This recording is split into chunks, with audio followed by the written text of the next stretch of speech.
In this video I'm going to make a coax cable to connect from my television to my satellite receiver. So this cable we have here is RG6, which is a good quality coax cable. It's thick, and what we're going to do is cut this end so that the connector here will go onto this cable. Now if we look at this connector, it's actually marked, I don't know if you can see this on it, but PPC, which is the manufacturer of this type of end, and if we turn it around down here we can see EX6, which is indicating that it's for RG6 cable. Now RG59 is an older type coax cable, and the easiest way to distinguish the ends for the RG59 cable is that one end of it, as you can see here, is smaller, this end, than on that end. And if we hold the connector for the RG6 next to it, you can see that both ends of the RG6 connector are wider, and that's because this end here that's going to go on the cable is going to be thinner for the RG59, the older style coax cable, as that cable is thinner. So one end of the connector is threaded, there's threads on the inside of this, and the other end is not threaded, and that is the part that is going to go onto the coax cable, and we're going to compress it with the method that we're going to use and the tools I'm going to use today onto the cable. So this would be an end here similar to what would be on the coming out of your wall plate or your satellite receiver or whatever, and the connector goes on like that and just threads on there.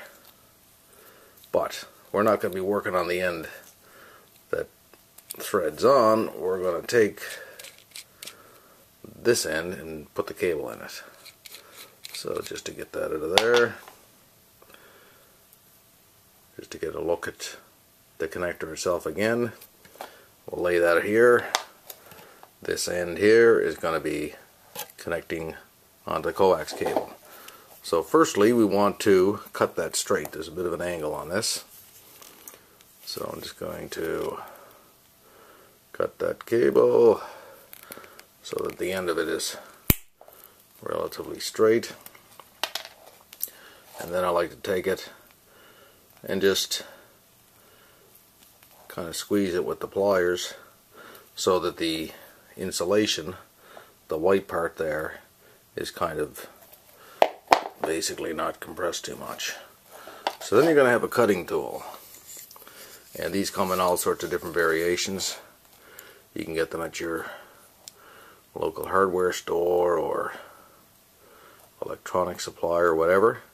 You take the cutter, position the cable so that it's at the end of whatever style of gauge you have on the end of the cutter. So I'm making it flat with the case, in the case of this cutter, with the black end on here. Now there's inside this tool, open it up here, hopefully you can see the blade in there, and that's going to cut two different ways on this cable. First it's going to cut the outer casing as I turn it,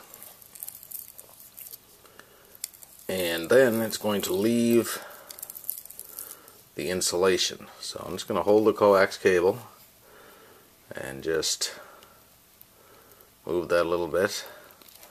I could have gone a couple more times around, but I tend to like to just wiggle it a little bit and get the end off. So now what we see is we have the conductor in the middle here, our insulation, which is the white part, and then we have our outside braided wire. So I'm going to move this take that braid of wire, push it back over the end of the coax, and you really want to have a look at the end of the coax and the white insulator that's there, because we don't want any of these braided wires getting around this copper end, because that's going to ruin the cable. So we take the braided part, push it back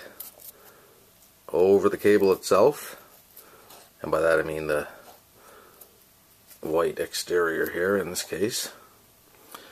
Maybe take your fingernail and just kind of double check, make sure that none of those little braids are in on the white portion there, because they can get wrapped around this copper conductor in the middle, and if that happens, your cable is not going to be any good. So just push it all back like that. Then take your RG6 connector, as I mentioned before, with the compression part, not the threaded part. Put that over the end of the cable, push that on. I just kind of twist it and push, and have a look as you're doing it. What we want to do here is move that white centerpiece of the cable so that it is flush with the, see if I can point to it here, with the inside of the connector. So when that happens, if you hold it like that from a side view, you'll see a bit of that conductor sticking out the end. So that's good there. Then you're going to take your tool for forcing this connector onto the coax cable, because right now it's just loose there. For instance, if I pull that back out, see my conductor going back in, so it needs to be forced onto that cable. Now, in the case of this tool, we're going to take the end with the hole in the tools, put the copper conductor into that, lay it flat, and then just push this handle down, and that will force this to compress over the cable and hold it in place. So if you watch this silver portion where my finger is, you're going to see that go down on the cable and compress to about that point there.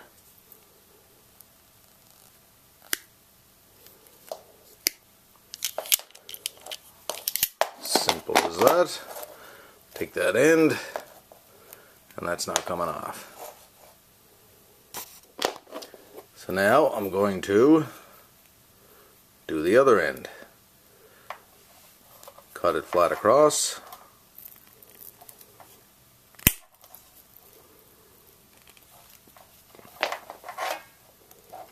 Take my needle nose pliers. Flatten that out a little bit.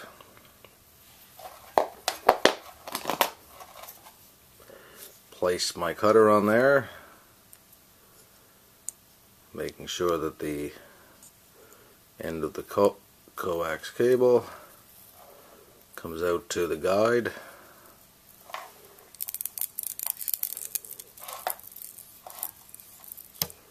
Turn it around to do the cutting. Maybe one more time.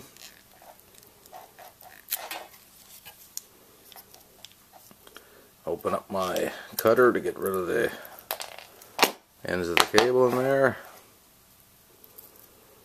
Move the braids back, as we said before.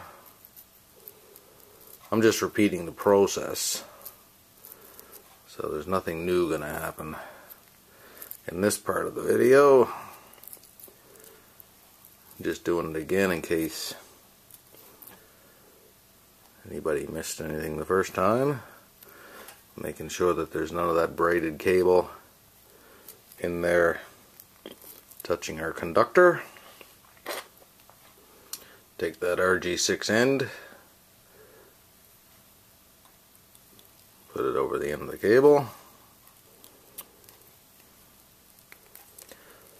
and push that down, as we said, until the white insulator comes flush with the inside portion of the connector. Take the crimping tool,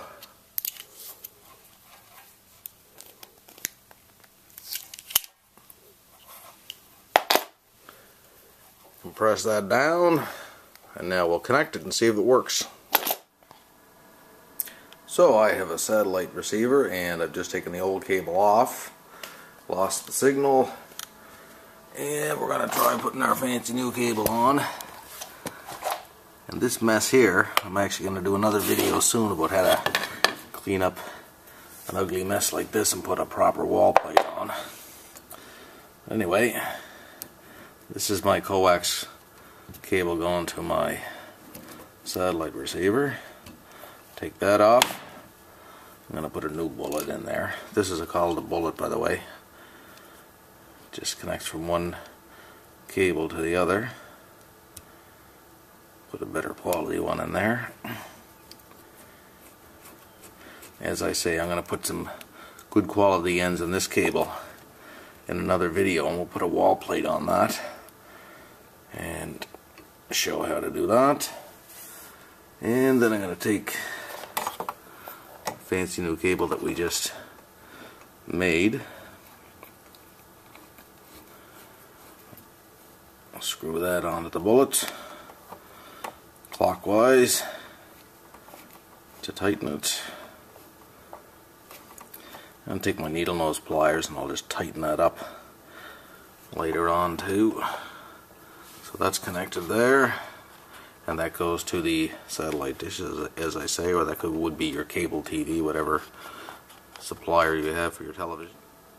And the other end of the cable obviously is going to go into your receiver or your television, depending on what type of configuration you have. And there's our new cable in the back of the receiver, and there's our television working. So that's it for this video.